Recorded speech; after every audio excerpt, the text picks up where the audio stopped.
ask the pastor that, and I'll remember it, and you completely forget it. But I did hear, this is more of a statement than a question, but remember when Abraham went down to Egypt with Sarah? Yeah. And said that he was, they were brother and sister, and then the Pharaoh almost, would have had. Wanted to marry her. Yeah.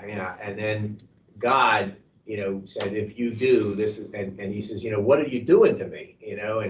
They remember he gave Abraham all these slaves and food and wealth and all that. And you said, Abraham did something wrong there. He shouldn't have done what he did, saying that, and all he did was gain out of it. But did you ever think of the fact that guess what he got when he went down there? Hagar. Yeah.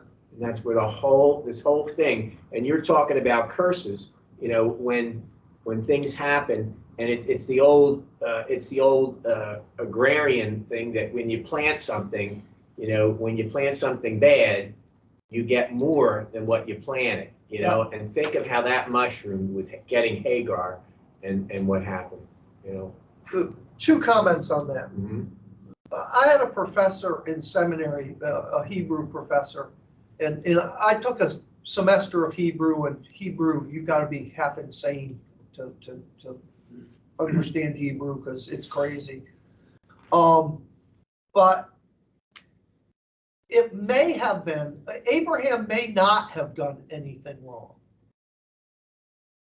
It may have been a problem of language. Hebrew is a very limited language. Old Testament Hebrew only has 10,000 words, give or take. Now, put that in perspective. How many words are there in modern English? 1.5 hundreds of thousands or a million. 40,000.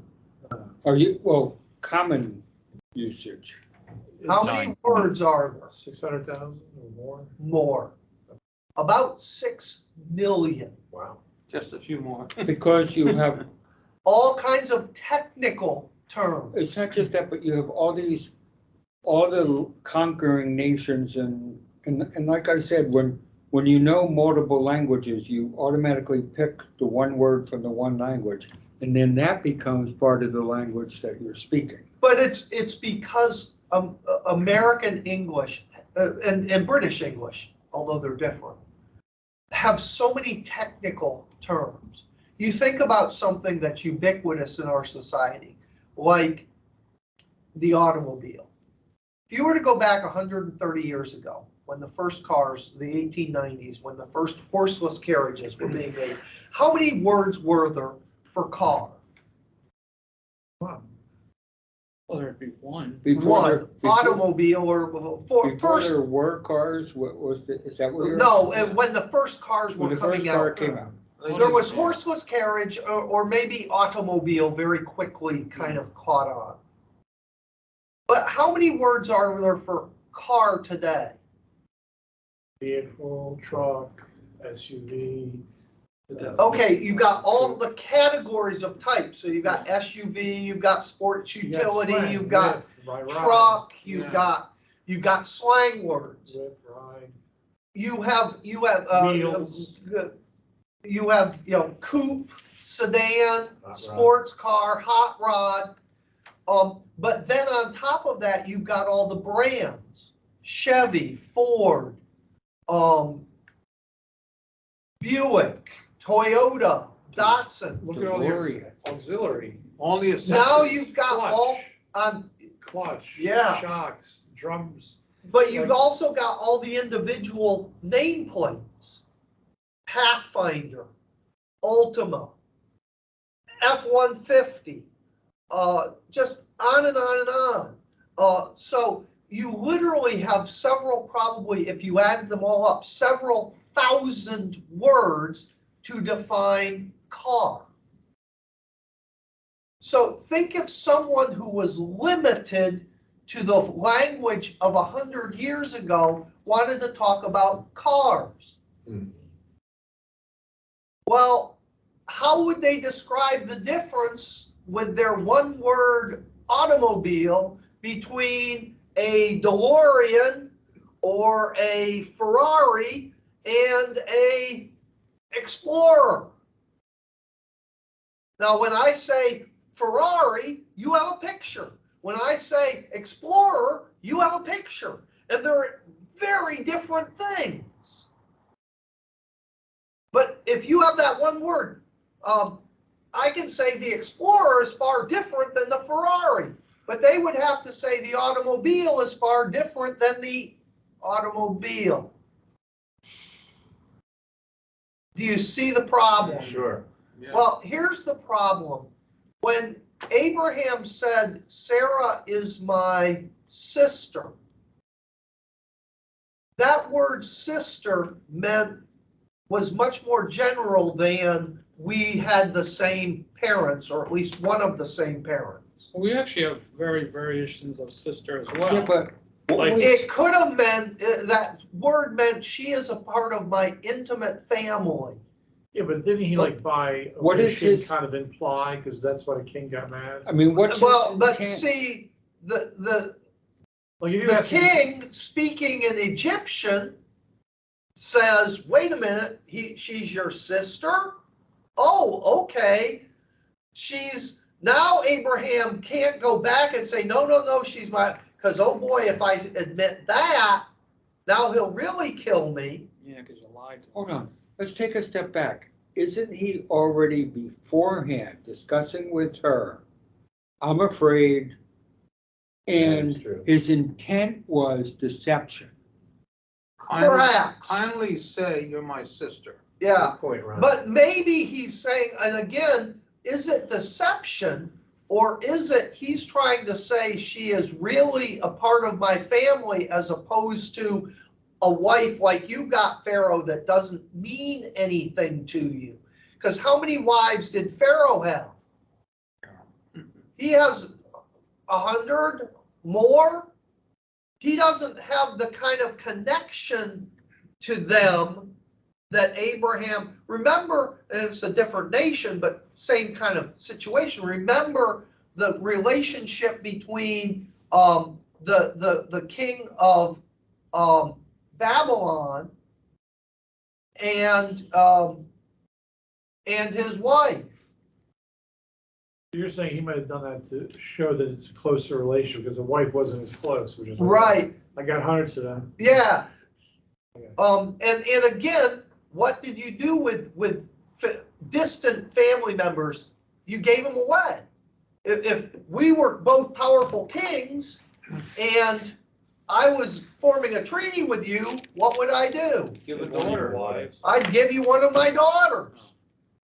And you'd give me one of your daughters. Yeah, but why is he taking Sarah to one side and saying, what was he even afraid of?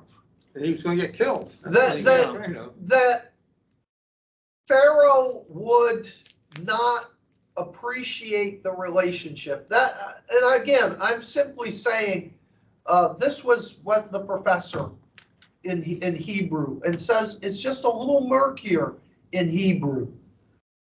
And so how much of this is a problem of today we're trying to translate the Bible into a language that it isn't, that is far divorced from the language of them, the customs of them. And we don't understand everything that's going on between these two men. That was his only point. So take it from maybe it's more complicated than we give it credit for, that Abraham wasn't being quite as duplicitous as it might appear that he was. Maybe. You know what, that's an argument that we can do it as brothers in Right. Christ, but we don't want to bring that to No. the world. Because I'm right now, I'm witnessing to a good friend of mine, and he's going and I said, Mike, if you go at a stop sign, if it says stop, that's what it means. It doesn't mean pause, it means stop, completely dead stop. You know what I mean? And I said, that's because he said, how do you know that that's what that means in the Bible? And that's And why, if the S is off, you still know it's a stop sign. and, You don't wanna- and that's why one of the principles, what's the word hermeneutics mean? I have no idea. Theology, the study of, The root meaning of the word. it's, Hermeneutics is the study of interpreting. It is, how do you go about interpreting specifically the Bible? And here's one of the fundamental principles of hermeneutics. You do not build a theology on a hapax. What is a hapax? One specific scripture. A singular scripture that is the only one that addresses the topic. Or uses a word that never is used anywhere else. Right, or uses a word that is not used Found in other anyplace else. places. Why is that such an important principle? Because the things that God says are important, he says Several times. Repeats. not just several times, multiple times. Like, how many references are there to the return of Christ in the New Testament? Numerous. Well over 600. So therefore, even if you don't understand exactly what this verse is saying, you can judge it in light of the other 599 verses. So if you've got a screwy interpretation of this passage right here, you'll see it very quickly because it will begin to contradict all these other passages over here. Do you see what I'm saying? So therefore, the question becomes, are there obscure things in the Bible that we cannot speak to with great accuracy? yes. Yes. But the things we need to know, God has spoken about so repeatedly. So if I were to say, somebody were to say, well, how would you ever know what the plan of salvation is? Well, there's this one verse, and it depends on you properly interpreting this one verse. We'd be in a lot of trouble. I was about to say that. But since there are literally hundreds, way more than there are of the return of Christ, verses, passages about salvation, where it's looked at from every different angle. Aren't you also in hermeneutics bringing in non-biblical writings? Yes. Because they're expressing themselves in current time. One of the things, why can we understand the Greek of the New Testament so well? There's other writings at that time that are just not biblical that we compare them to the language. There was, and again, this is a divine accident. Koine Greek, the New Testament is written in something called Koine Greek. It is not classical Greek. Classical Greek has much more structure to it than Koine Greek. Koine Greek was like Cockney in England. It was the low common Yeah, but people. wasn't it a common denominator? Yes. It was. Alexander the Great conquers the whole land and makes everybody speak Greek, but all they're going to learn is the most basic. Basic language. Correct. So it's very much that way. So there wasn't a lot of literature written in Koine Greek.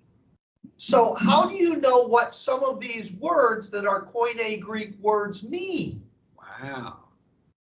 Because they're not in the classic Greek. And then they found a whole bunch of crocodiles buried in Egypt. What is the word you're saying? Crocodiles. Crocodiles, like alligators. Like alligators, but different. Well, the Greeks worshiped them. So they took them and they buried them with pharaohs and things like this as They some mummified kind them of. along with that. So they did what, if you ever go to a hunter that's very proud hunter's thing, they stuffed them.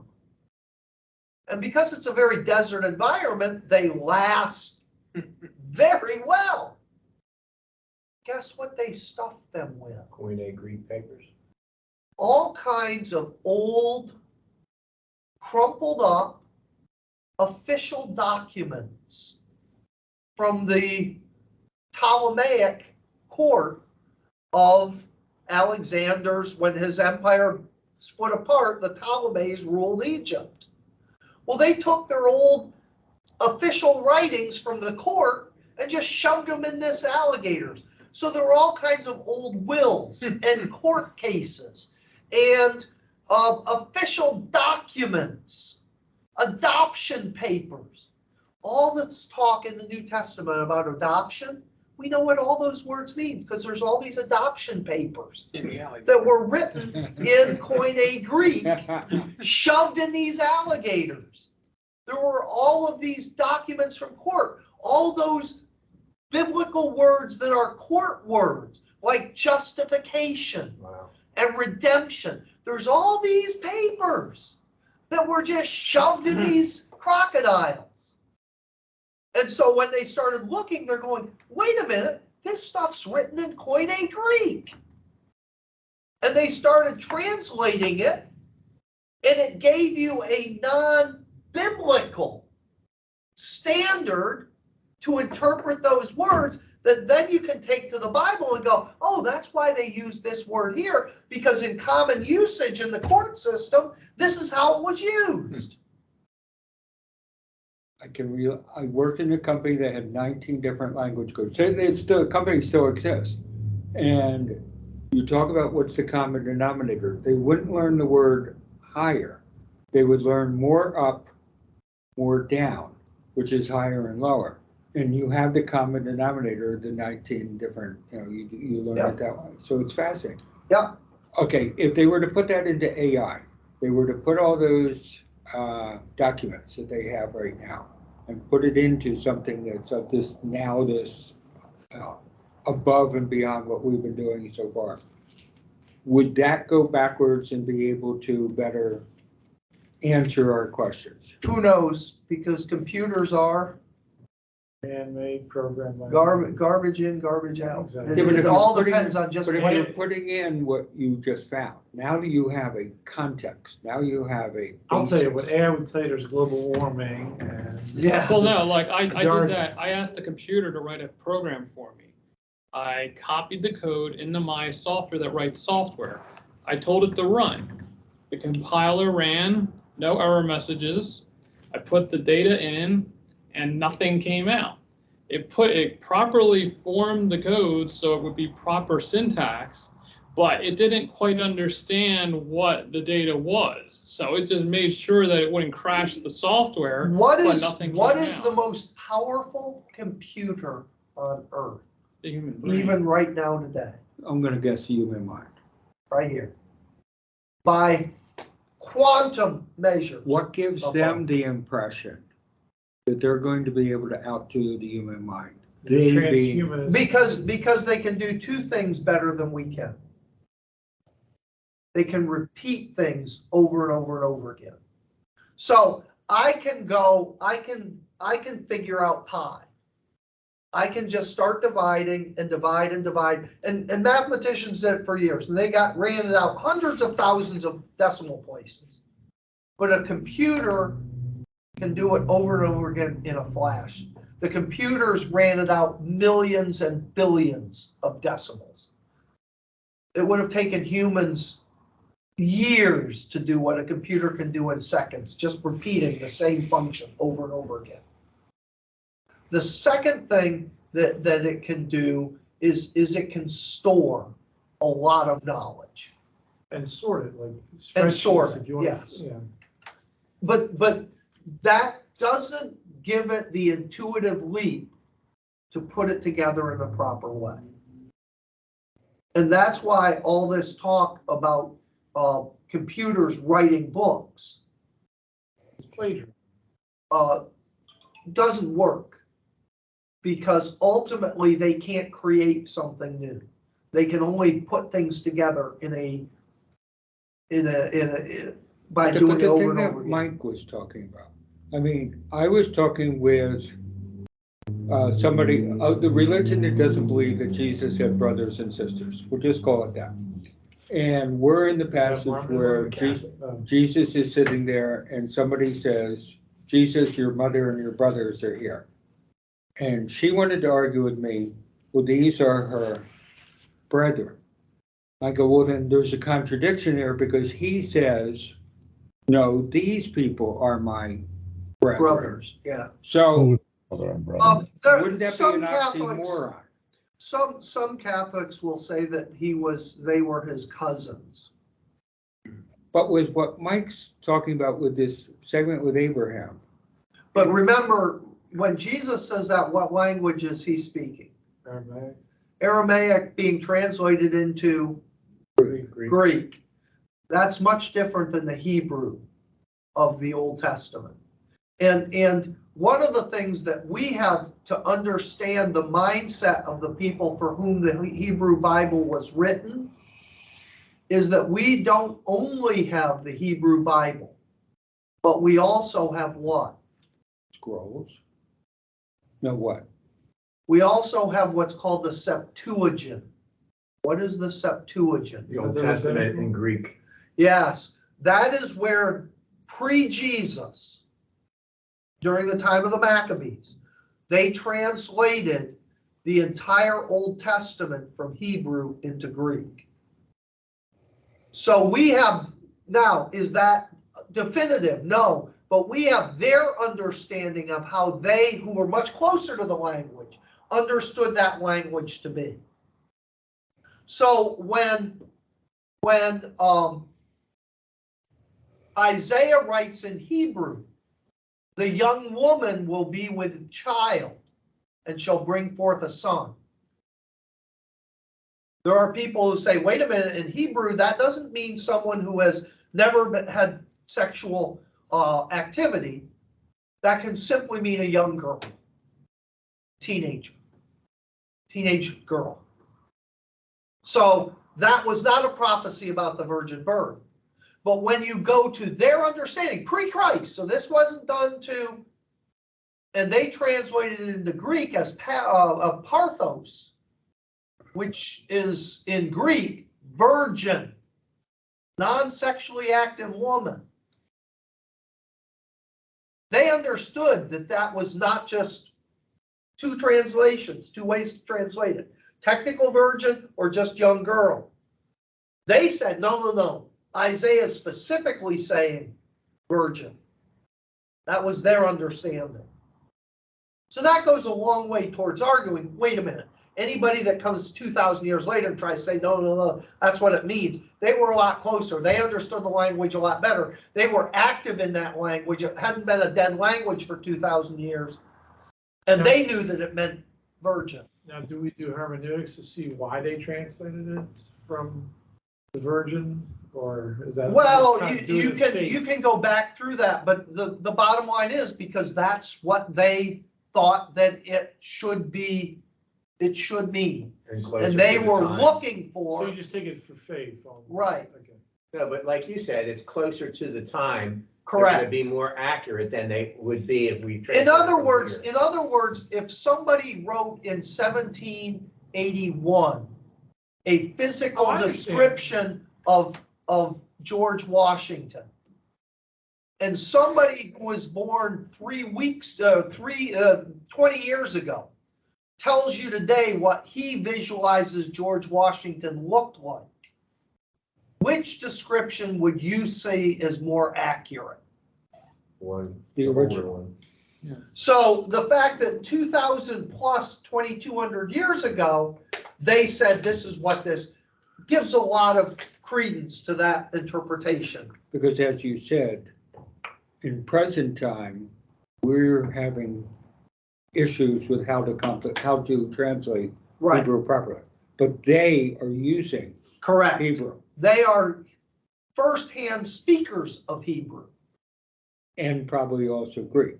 Right. Which they would have to be. And culturally, the language can change culturally, where they were closer to the.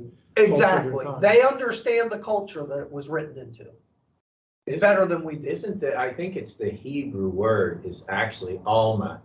And that could, I think, like we get alma mater, and your virgin mother, Yeah. that's kind of what it is. So it does say virgin. But they're right. It It can can simply be. mean a young girl. Yeah. Hey, I want to do one other thing that raises that, because you brought up the thing. And again, it's one of these things I've done it a lot of times. Some of you will have gone through this, some of you won't. What are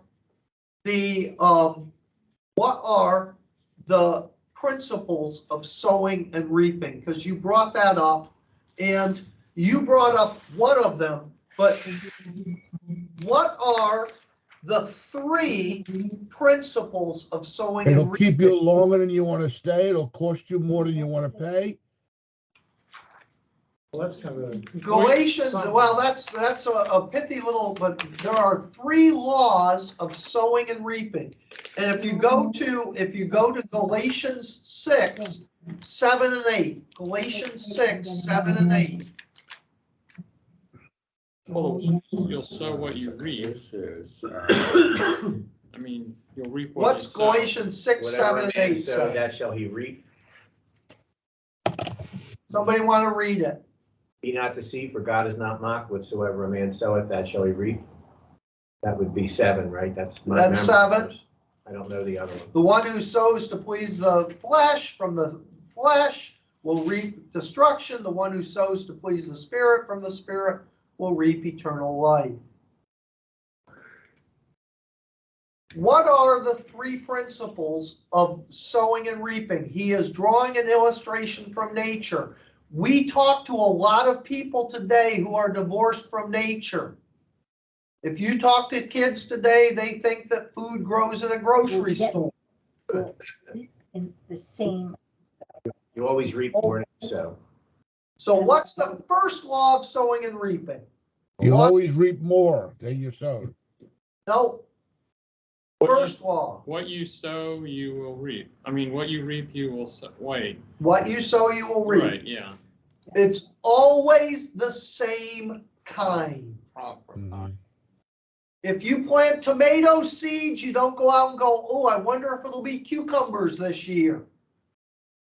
If you plant corn seeds, you never go out and go, ooh, I wonder if I'm going to get rutabagas. Sow evil, reap evil. But there's always a very close corollary. When you plant stuff, it's already in the dirt. The seed is just the mechanism that tells you what will come out. So the watermelon's in there, the onions are in there. The seed just directs what it gets from the soil to become what the seed is. Rule 1, it will always be the same kind. Same kind. Number 2, and that's verse 7. A man reaps what he sows. There'll Same. always be a time to wait. There's always a delay. There is always a delay. This is the second principle. Second principle. That's verse 9. Let us not become weary in doing good, for at the proper time we will reap a harvest if we do not give up. If I want to eat a tomato sandwich, You planted the day before. You hate tomatoes. I know. You need wheat and you need. I need to plant that tomato seed And you're. months ago Yes. And in the right season. in the right season.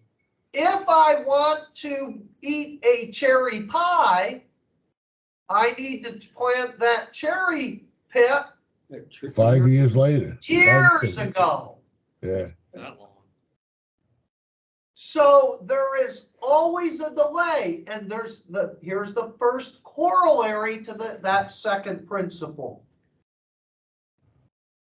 That corollary is that wait is variable. I never know how long I'll have to wait. Some seeds, just like physically, some spiritual seeds grow very quickly. Some take years. Now, that has two properties about it. Number one, if I've been going along in my life and I've been planting bad seeds, I've been a wicked person who lives a wicked lifestyle, who has planted wicked seeds for the last 15 years, and today I stop planting those wicked seeds and start to begin to plant righteous seeds, what will happen? First, you're going to get the negative.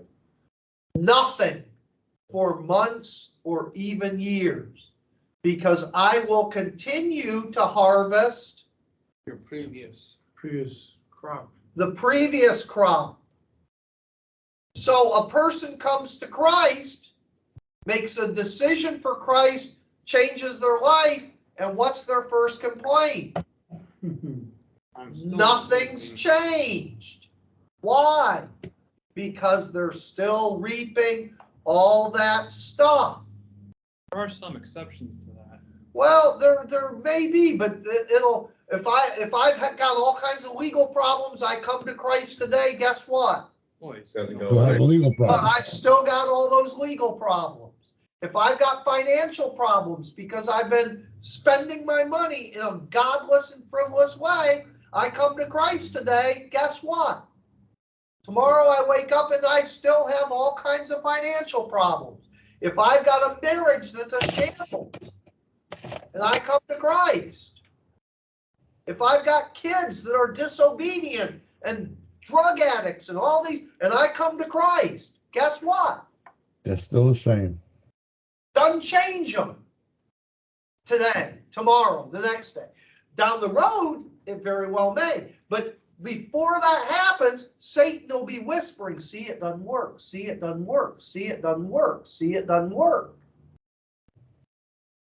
And so one of the big things that we have to do when we lead a person to Christ is get them through that period where they're still reaping all the negative before the good things start to come in. Okay? Here's the second one, and this is just as I important. thought I that mean, was the the second. third. The second corollary to that. Oh, If I've been planting good things, I've come to Christ, I've been living for Christ for 20 years, and I'm reaping good things. And the day I start sliding, guess what happens? It's like a weight loss program. I don't see a change for weeks, maybe months.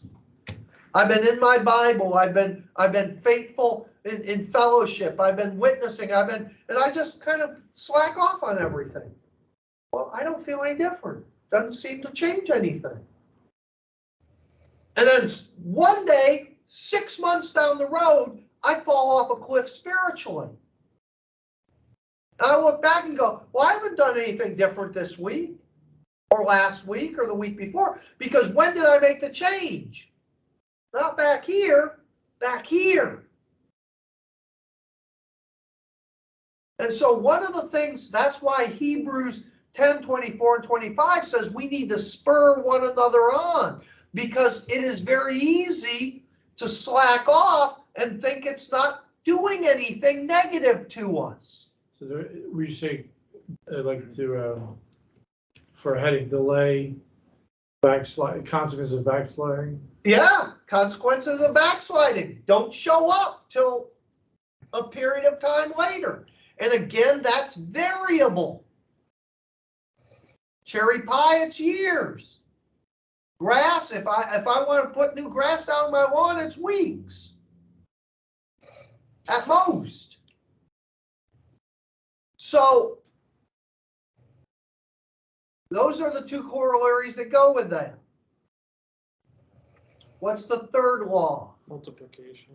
Yes, you always get back more. You always get back more. Can you imagine you plant one tomato, you get one tomato? Well, you plant one tomato seed and you get back one tomato seed. Would anybody ever plant a tomato? No. No, If you planted a kernel of corn and you got back one kernel of corn. But if you plant a kernel of corn, what do you get back? Hundreds and hundreds, thousands. You get a stalk that has maybe 5, 6 ears of corn on it. Each Right. ear has Which kernels you get thousands, maybe. Yeah. hundreds at least on a single corn cob. Yeah. And maybe you get 6, so you get probably 1,000 times the kernels back on a good, healthy yeah. corn stalk. On the other hand, if you plant a hickory nut tree, one little hickory nut seed, what do you get back? Tree. A tree that gives Thousands thousands of hickory nuts over the years. every single year You regret that. for your entire lifetime and your children's lifetime and your grandchildren's lifetime. Yep. So there's the first corollary to that third principle, and that is, again, Multiplication. it multiplies, but what's the corollary that goes with it? Several times over. There's a variable amount of increase. Sometimes a very small seed only produces a small crop, And only for a short time. and only for a short time. But other times, that one seed. Let me give you an example. David is unfaithful with Bathsheba. What happens? He's told he can't build the temple. What else? Doesn't he have to? Well, doesn't you get someone to- you die, get to- or Well, he There's a doesn't like baby his that son's could problem because he die. feels like he doesn't have the moral authority to correct him, and then look what happens. His oldest son Throws the is water. murdered by his second oldest son. Yeah. Because his first oldest son raped the second oldest son's full sister, which is his half sister, Tamar. Tamar. The second born son isn't disciplined because he doesn't feel he has the authority for murdering his older brother. He takes that as license, overthrows the kingdom, and starts a civil war that leads to the murder of him. David can't even find a legitimate heir out of all of that isn't part of that mess. He finally picks Solomon.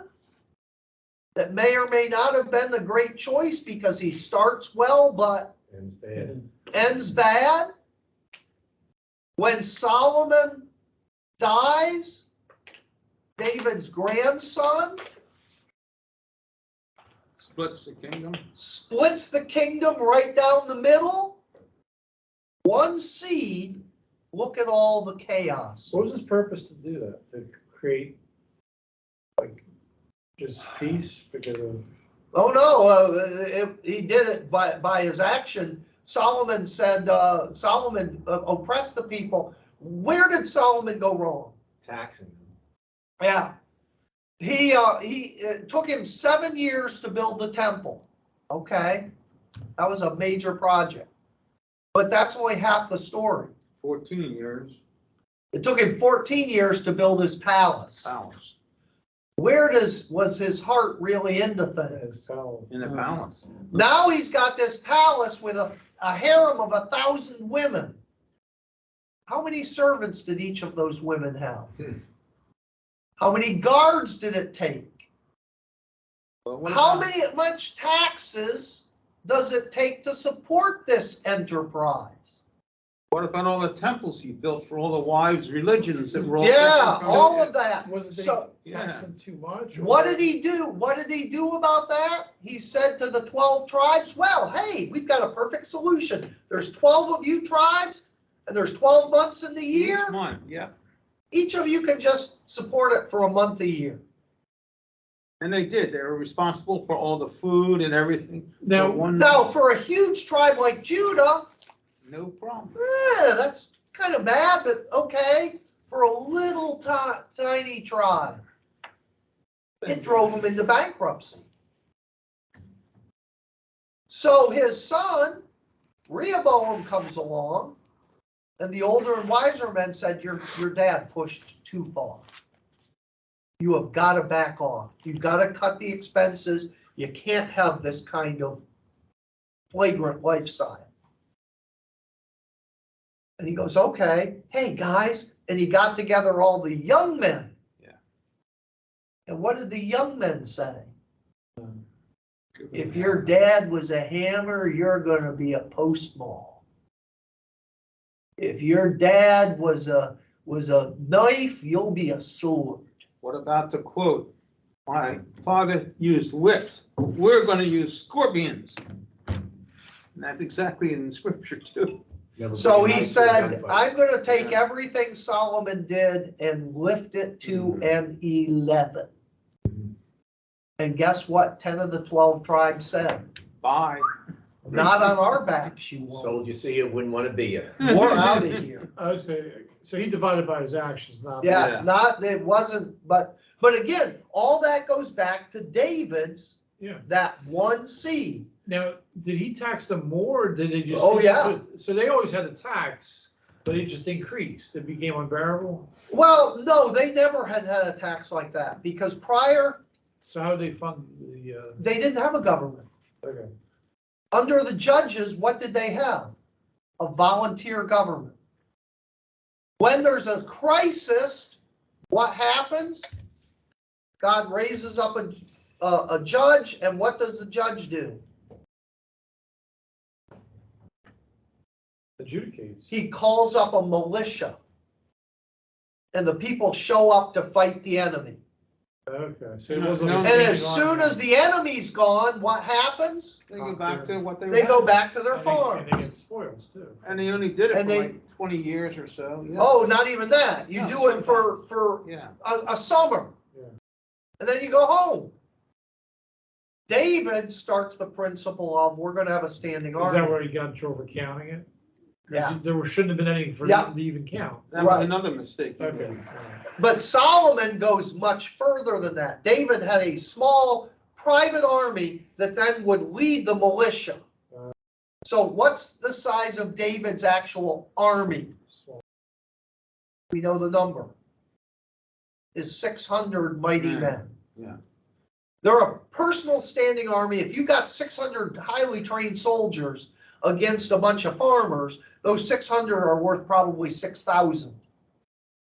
They can handle most things. If there's a big thing, what do? You recruit 100,000 and you got 600 colonels to lead everybody. Teaching them how to do it. yeah. So David, that was David's principle. Solomon said, no. I'm just going to bring in a whole standing army. They couldn't afford it. It bankrupted them. So that's where the taxes, it's like in America today. If you go back pre-World War II, were there taxes in America? Sure. Would they recognize the level of taxation that we have today? Of course. No. That's the thing from Saul to David to Solomon to Rehoboam. And also taxes, like income tax is really a scam. Yeah.